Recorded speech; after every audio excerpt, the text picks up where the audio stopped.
안녕하세요, 헌터입니다. 오늘 분석해볼 기업은 두산 에너빌리티입니다. 자, 월봉으로 한번 보시게 되면 과거에 한번 크게 주가가 갔다가 10년 넘게 조정을 받았습니다. 그래서 2,000원까지 내려왔던 기업이고, 이후에 다시 좀 올랐다가 최근에 횡보세를 보여주고 있는 상황인데요. 자, 우리가 한눈에 알 수 있듯이 절대 장기 투자하는 종목은 아니라는 거, 그리고 에너지 관련 업종들은 대부분 여러분들 짧게 보셔야 됩니다. 이제 테마로 가는 거고, 이제 정책 관련해서 이런 것들 힘을 받아서 가는 거지, 뭐 꾸준하게 성장하면서 기업의 주가가 막 계속해서 우상향하고 뭐 이런 종목은 아니에요. 그렇기 때문에 여러분들이 항상 장기 투자는 하지 마시고 짧게 보셔야 된다는 거. 자, 다시 일봉으로 돌아와서 최근의 상황 보시면 좀 답답해요. 지금 박스권 안에 갇혀가지고 계속 박스권 안에서의 등락만 반복을 해주고 있어요. 지금 최근에 1년은. 그래서 이제 지금 최근에 증시가 좀 눌리고 겨박제가 좀 들어오면서 계속해서 좀 하락세가 깊어지는 상황인데, 자, 이런 상황에서 우리가 다시 한번 좀 주가의 반등을 노려볼 수 있을지 이제 분석을 통해서 알아보도록 하겠고요. 자, 지금은 뭐 대부분 다 물려 계시는 구간으로 판단이 됩니다. 그래서 여러분들 각자의 평단에 따라서 어떤 식으로 대응을 해야 될 것이며, 이제 뭐 이걸 또 저가 매수로 신규 진입까지 노려볼 수 있을지, 목표가 어디까지 봐야 될지 등등 이제 여러분들 투자 전략까지 함께 알아보도록 하겠습니다. 자, 이어서 수급상황입니다. 한 달 기준으로 개인이 샀고요. 외국인과 기관이 팔았습니다. 다만 기관은 좀 중립적인 입장이긴 한데, 얼마 전까지 매수세를 보여주다가 최근에는 매도세로 전환을 하면서 외국인과 함께 하락을 견인하고 있는 상황이 되겠습니다. 이를 지금은 개인들만 좀 저가 매수의 기회로 보고 있는 것 같아요. 그래서 최근에는 개인들만 계속해서 좀 줍줍하고 있는 상황이 되겠습니다. 자, 이어서 공매도 비중 살펴보시면 상당히 좀 높은 것을 우리가 확인할 수 있습니다. 과거에는 그래도 좀 양호했거든요. 한 자릿수 계속해서 유지를 했는데, 최근에는 그냥 꾸준하게 두 자릿수 유지를 한 지 굉장히 오래됐고요. 자, 이런 부분이 분명히 좀 악재로 다가오고 있고, 대차전고 또한 엄청나게 좀 올라가고 있어요. 그렇기 때문에 3개월 전 대비해서 지금 어마어마하게 올랐고, 이런 부분에 있어서 공매도 지금 부담이 엄청나게 좀 큰 기업이다. 그래서 당분간 좀 상승 여력은 제한적일 것으로 이제 판단이 되고 있는 상황입니다. 공매도가 이제 계속해서 좀 늘어나고 있는 부분이기 때문에 이런 부분이 좀 해소가 돼야지, 그리고 이제 좀 이따 말씀드리겠지만 악재들도 좀 해소가 돼야 되는 부분이 아닐까 보고 있고요. 자, 이어서 동사 재무제표 분석 시작해 보도록 하겠습니다. 2018년도 매출부터 보시게 되면 14조 7천, 15조 6천. 자, 이때 한번 눌리죠. 9조까지 내려왔다가 11조, 15조, 18조 꾸준하게 이제 올라가고 있는 최근의 상황. 자, 영업이익도 과거에는 좀 지지부진하고 막 적자까지 기록을 했어요.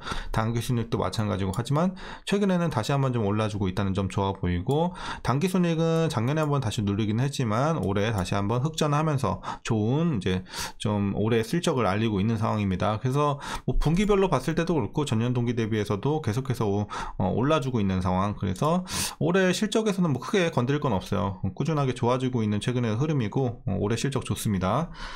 자, 이어서 부채 비율 보시게 되면 과거에 좀 높았죠. 300, 300, 250, 160. 자, 이제 크게 떨어지기 시작하죠. 120, 올해는 116까지 떨어지면서 이제 양호한 부채 비율 수준까지 좀 내려왔습니다. 자, 그리고 이제 ROE 보시게 되면 뭐 과거에는 적자였기 때문에 순이익이, 그래서 마이너스, 그리고 10, 마이너스 11, 그리고 5 다시 한번 플러스로 전환을 합니다.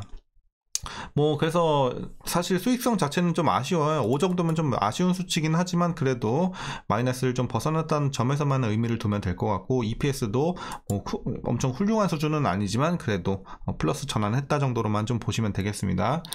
자, 그리고 아쉬운 거는 일단 배당이 없어요. 자, 과거에도 배당을 하지 않았고 배당이 없기 때문에 이제 주가로만 여러분들 스윙이나 이런 것들로 좀 접근하시면서 짧게 이제 여러분들이 차익 실현을 해주셔야 되는 부분이 되겠습니다. 그래서 배당은 뭐 어차피 우리가 장기 투자하는 기업은 아니기 때문에 뭐 크게 신경 쓸 건 없지만 그래도 없는 건 당연히 좀 아쉽겠죠.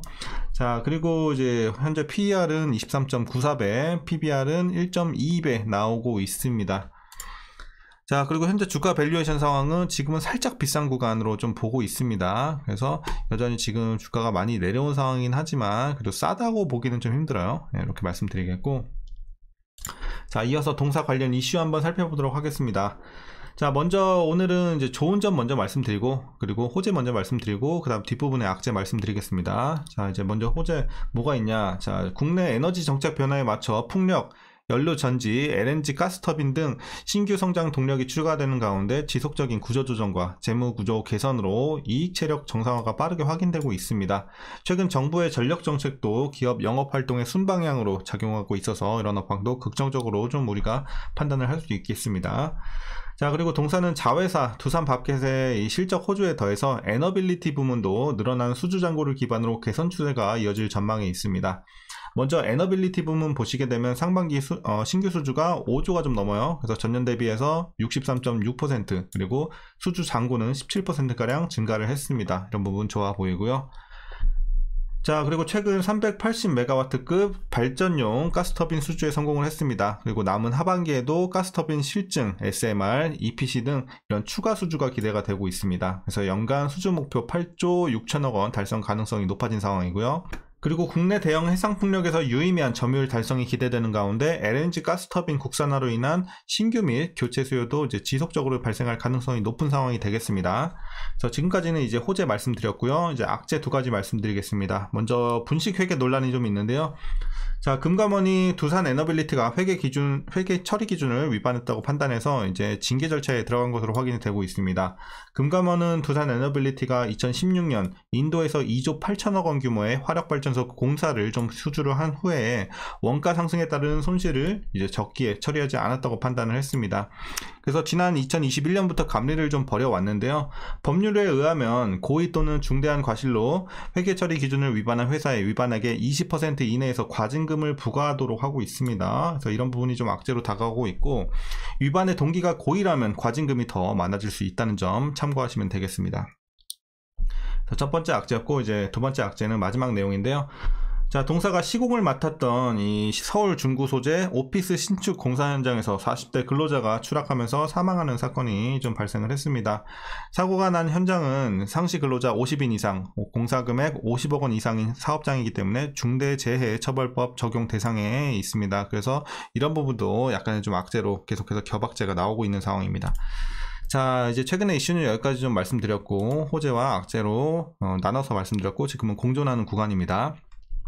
자, 그럼 이제 마지막으로 여러분들 투자 전략 말씀드리면서 영상 마무리해 보도록 하겠습니다.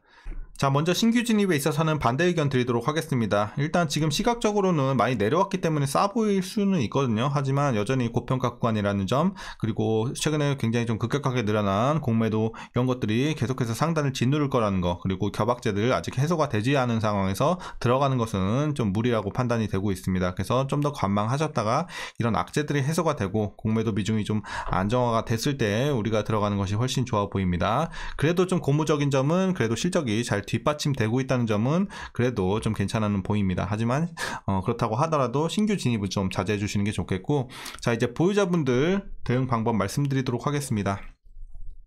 먼저 목표가부터 드리도록 할게요. 저는 2만원 보고 있습니다. 그래서 여러분들 웬만하면 좀 이제 여기서 이제 본전 근처 혹은 얼마 손실이 나지 않은 상황이기 때문에 충분히 이제 손절 처리할 수 있습니다 하시는 분들은 손절하고 다른 종목 교체하시는 게 좋겠고, 이제 어느 정도 좀 물린 비중이 되기 때문에 나오기는 좀 힘든 상황이신 분들은 어쨌든 뭐 그렇다고 이걸 장기로 가져가는 종목은 아니기 때문에 향후에 어쨌든 이런 악재들이 좀 해소가 되고 좋은 정책 이슈들이 좀 들어오면 충분히 다시 한번 좀 탄력적으로 오를 수가 있기 때문에 그런 구간까지만 여러분들 기다리셨다가 이제 본전에 좀 빠져나오시든지 이런 식으로 좀 전략을 짜셔야 될 것 같거든요. 그래서 어쨌든 여러분들 좀 목표가 2만원까지 한번 보시고 가져가시면 좋겠고, 지금 당장에 올라가긴 좀 힘들어요.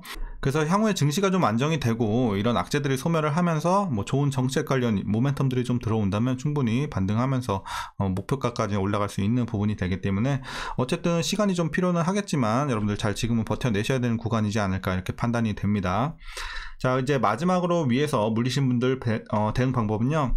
일단은 목표가, 자, 2만원 드렸잖아요. 2만원 밑으로 평단 무조건 좀 맞춰 주셔야 됩니다. 그래서 그렇게 힘든 구간은 아니에요. 그래서 여러분들 대부분 지금 뭐 높게 물려 계셔도 어쨌든 2만원 중반대나 뭐 요 정도 되실 것으로 판단이 되고 있는데 2만원까지 충분히 내릴 수 있는 구간이고, 지금도 이제 지금 타는 것도 뭐 나쁘지 않지만 이제 추가 하락도 열려는 있기 때문에 이제 좀 더 내려왔다 반등할 때 그때 타면은 조금 더 효율적으로 물타기를 진행할 수 있겠죠. 그래서 이렇게 말씀드리겠고, 자, 라인을 하나 더 드릴게요. 자, 17,000원.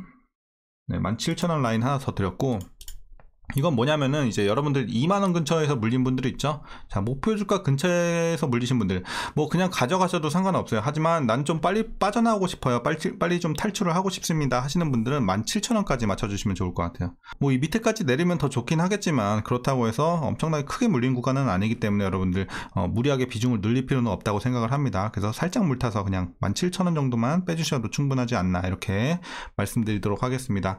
자, 오늘 전략 여기까지고요. 오늘 영상도 유익하셨다면 구독과 좋아요 한 번씩 부탁드리도록 하겠습니다. 그럼 주말 잘 이어나가시고 오늘도 시청해주셔서 감사합니다.